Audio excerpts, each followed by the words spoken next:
Next tonight, we look at one of the most vigorous internal debates in the black community in the past 2 decades. It's the issue of changing from black to African American.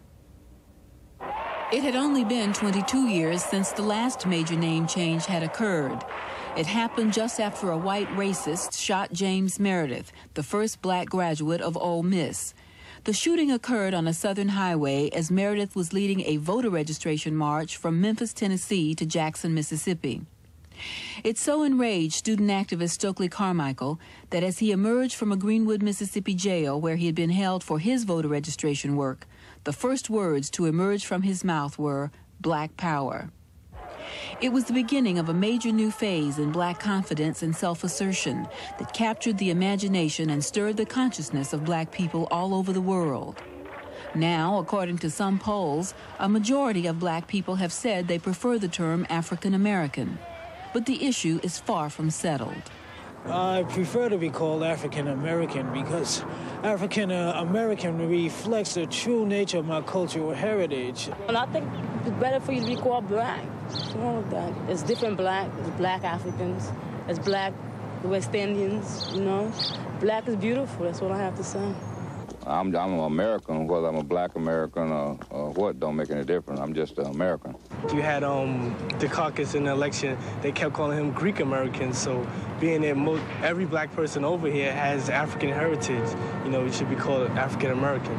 Editorials in both black and white publications generally supported the call to use African American. The New York Times called it healthy archaeology, arguing that blacks may now feel comfortable enough in their standing as citizens to adopt the family surname American, and their first name, African, conveys a pride in cultural heritage that all Americans cherish. Said the Chicago Defender, as the world continues to shrink, Americans who speak to their Africanness with the African American title will likely find the cultural, education, and economic relationship with others much smoother. Opinion also varied among the guests we interviewed in our special Black History Month series. I always thought that Afro-American or African American was the appropriate designation. And there is some beneficial effects in acknowledging the reality, the African heritage and the American presence. But that's not the critical issue. The critical issue is gaining power. I believe that it is important for us as a people to think that we are connected to the world, because the African diaspora was for real. We were sent to different parts of the world. Well, naturally, it's our heritage. But all of us here are really educated and exposed to American life. So is that we really are, we have to dig back for this ancestry. I mean, I'm not an African. It's a very complicated question. So rather than argue over it, let's not give up black, let's not give up Africa. So in all the work that I do, the essays I write, I use both interchangeably. For more on the story, we turn now to 4 other people with different views. Kwame Ture is an organizer with the All African People's Revolutionary Party, a group attempting to politically unite African people living in 113 countries all over the world. It was his call for black power in 1966, when he was known as Stokely Carmichael, that catapulted the term black into popular usage. Leon Winter is a copy editor for the Wall Street Journal, and last week wrote an article that appeared on the journal's op-ed page called "This African American Still Feels Black." J. Bruce Llewellyn is a businessman who owns the 8th largest Coca-Cola bottling company in the country. He also owns television station WKBW, an ABC affiliate in Buffalo. Ramona Edelin is president of the National Urban Coalition. She proposed the name change at the Chicago meeting of black leaders last December. And to you, Ms. Edelin, the current initiative is largely your brainchild. Why is it important to use that term and not black? Charlene, we have an opportunity to renew values such as mastery and learning, the importance of the family, unity which is of the utmost importance right now, at a time when our children couldn't be in more distress and turmoil, when we face a new century, and it's up to us to be sure that the problem of the 21st century is not also the problem of the color line, as Du Bois prophesied in 1903 this century would be. But how does how does African American affect all of that? Well, we see going back to African cultural ties, to the land base that is our mother, as crucial in this process. And what I'm hoping is that we can recreate some of the spirit of the movement years, particularly for the children, by going back to values which were stripped systematically from us, as we all know, when we were enslaved for 250 years in this nation. Mr. Winter, you don't want to change from black. No, well, I don't disagree that it is important for us to be cognizant of where we come from and the depth of our history that began before slavery. I just don't see the particular need in calling for renewal of the movement to leapfrog over the 400-odd years of history and of proud accomplishments that we can point to and indeed need to reacquaint our children with here in this country first. So I believe that it is important to teach the children and to, in general, imbue Black America with a knowledge of where it comes from, but to focus this effort on claiming what is ours here as Americans, which is the country that we are citizens of and where we pay our taxes. Mr. Llewellyn, you prefer the term American. Well, I guess in all of my years on this earth, I've been called about 5 or 6 different things. I've been called black. I've been called Afro-American. Now we're talking about African-American. I've been called Negro. I've been called colored. And what strikes me as a continuous theme or theorem in all of this is the fact that we never have been called full citizens of the United States of America. And what I'd like to see accomplished once and for all is that we are considered as full citizens and have all the rights and privileges there too. All I see is that people in Russia, people in Poland, people in Nicaragua are all packing their bags and heading for the United States of America, feeling it's some kind of panacea or a great place to be, and there must be something here that brings all these people. All I'm saying to you is that I think it's a disgrace that we have been here for well over 200 years and we have not enjoyed these full benefits that a lot of people have come here generation after generation and gotten. And I think that's the key, that's where we ought to go. I'll be very honest with you, if I had my druthers, I wouldn't be worrying so much about whether you call me African American or not. I would like very much to see throughout this country, as other groups have put in museums called Holocaust, to see slavery museums. Museums which would show our suffering, our contribution over the years up until the year 1989 as to what we have done to give something to America. I think to try and leapfrog back and take youngsters in 1989 and tell them about our agrarian background in Africa is almost impossible at this point in time. The other problem with this is I listened to one gentleman on the thing say, well, during the campaign we talked about Michael Dukakis as being a Greek American. Well, Greek American pinpoints a country called Greece. African American does not pinpoint any country. It is a continent. And therefore, either you're going to play a game called European American or African American, or otherwise, again, we still haven't been able to refine ourselves down to where we come from, whether we come from Nigeria or Kenya. All right. Well, let me just go to Mr. Ture here. In the 1960s, as I said before, you were one of the ardent proponents of using the term black. How do you feel now about abandoning it in favor of African American? Well, I do not even use the term African American. I use the term Africans because that's what we are. We are Africans in America. There's nothing American about us. Our history has only been a history of struggle in America. We are the only ethnic group in America who have to shed our blood to make reform. To get the vote, we must shed our blood. To get our children to school, we must shed our blood. To get on a bus and sit where we want, we must shed our blood. To even get in a filthy 5 and 10 cent store, we must shed our blood. So I don't see how we could be American. We're Africans in America struggling against American capitalism. And only until it's destroyed will we enjoy the rights that everyone else is speaking of. Well, how do you respond to that, Mr. Llewellyn? Well, what he's trying to do is to change the name of the game or change the rules. And I haven't got time to change the rules. I've got to look at what is. I guess I'm more practical about this. Maybe the ideal panacea is to change the rules and make it all a kind of a equal socialistic state. But in the meantime, let's talk about what is. This is a capitalistic society. We are here. We are paying our taxes. We are doing work each and every day. And I think we have the right to participate. We have sent people to war since the revolutionary times and spilled our blood for America, from Crispus Attucks and the Revolutionary War all the way down through this Vietnam. So therefore, I want to get what you can construe as my piece of the action like everybody else has gotten. And it really annoys me to see people who haven't made this kind of contribution over the years come here and feel that they can claim it and get it. And we have done that. You have a response, sir? Of course.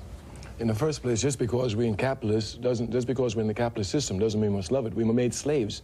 It doesn't mean that while you're a slave, you must love slavery. A conscious slave, while picking cotton on the plantation, is thinking about how to escape, how to bring freedom. Therefore, just because we're in capitalism doesn't mean we must enjoy it. We have to fight for an equal society. That's our history. Our people show that we spill blood instinctively to advance humanity. And we have this responsibility to advance America, yes, to a socialist state. You would seem to imply from your comment that capitalism is utterly inconsistent with Africa and Africans. It is. But I would posit that that's not true. If you look again at the nations of Africa, if you look at African people in every country of the world, especially in recent times, they essentially want things. They want products. They want the things that it's, at least up to this point, demonstrated that only capitalism, with its imperfections and with its inequities, which hopefully some people believe can still be tamed, people want things. And I don't somehow see a worldwide Pan-Africanism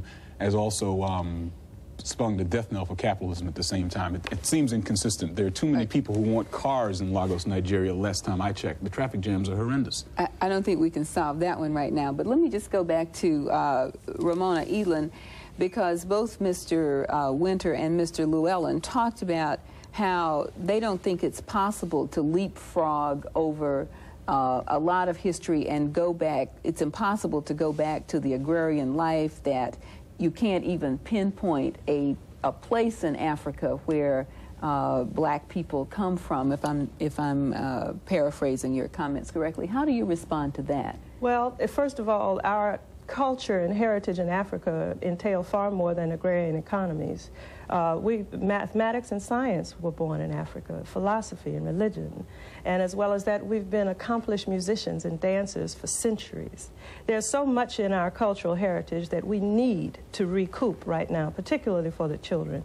And it is possible to leapfrog, as they put it. As a matter of fact, it's not only possible, it's necessary, because if you begin with slavery, then you will still have children looking in your eyes as they do in mine, in our cities and in the streets, and saying, what difference does it really make to you, to me, or to anyone else, whether I live or die, whether I take drugs, whether I kill another person, whether I learn anything in school? We have a responsibility, and I think that one way we can have a cultural renaissance is to identify with a land base that gave us the wonderful things about our nature and our culture. Mr. Llewellyn?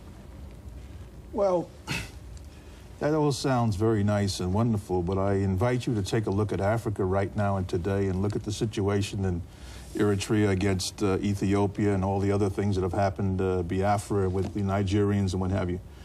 That, in my opinion, is idealistic and not the gut of the problem. The gut of the problem is something called values. The gut of the problem is something called family.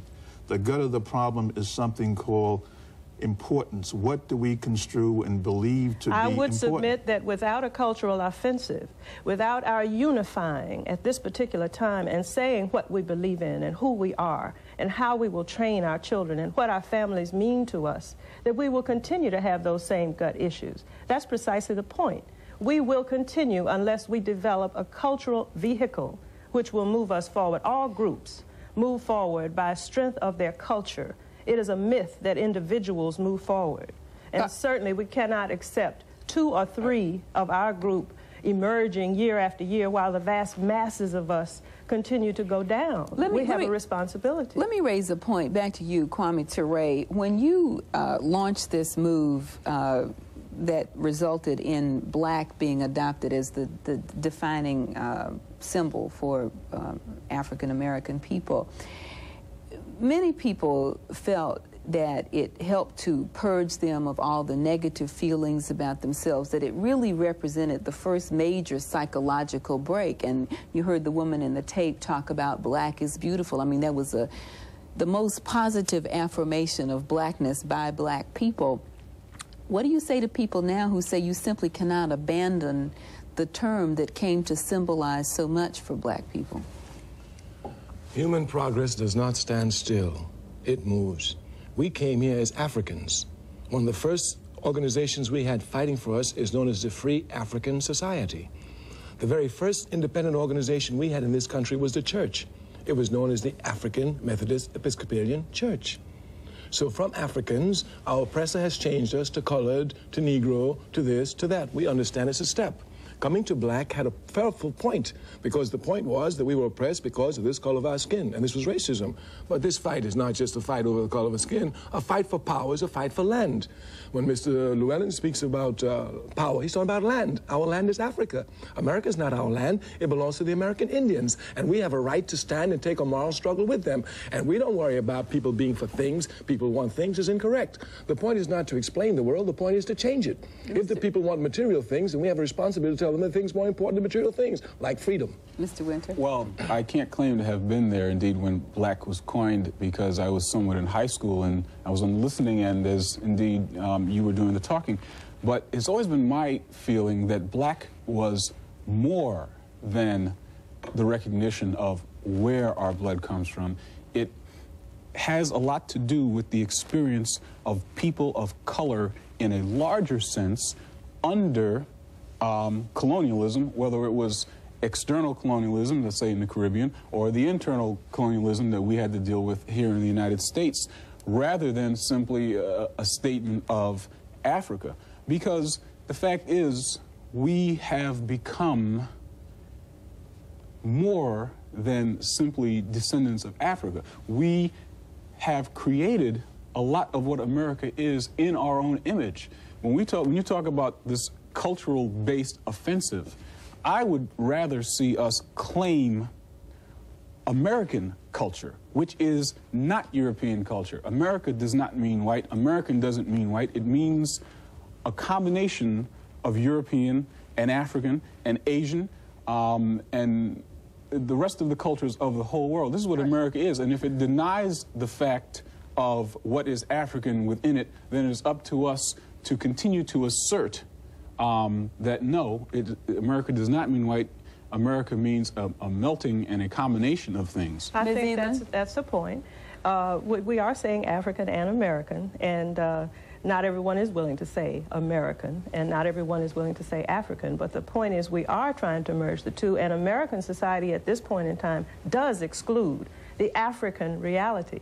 America is an African as well as a European invention. Well, we know that, but it isn't accepted widely as now. Let me ask you this, Ms. Edelin. What is wrong? Hakeem Madabuti said a few moments ago that in his writing and everything, he's going to use both. I mean, is there a problem with using African American for those who choose to, and for those who choose to use black? No, I think we all will use both to a certain extent.